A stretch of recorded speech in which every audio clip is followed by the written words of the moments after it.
खुशखबरी है। चुप चुप खुशखबरी।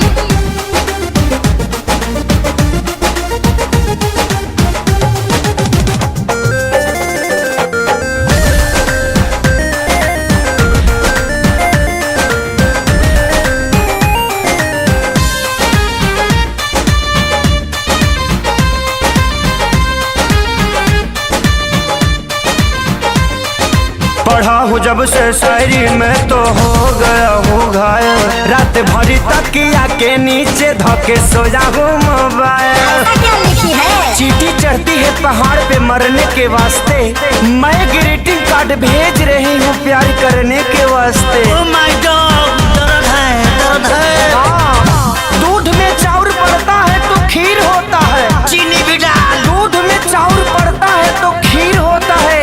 जिसके दिल में प्यार नहीं है वो तो फकीर होता है। Oh my God, फीलिंग है, फीलिंग है।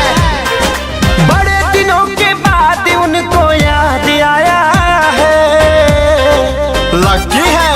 बड़े दिनों के बाद उनको याद आया है। लभार का हो लभार का, लभार का ग्रीटिंग कार्ड आया है।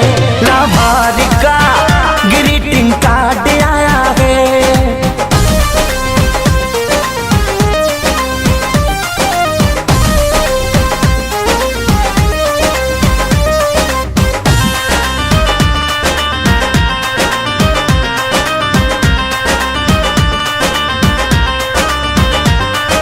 जब से लेटर मिला है दिलवा मेरा खिला है।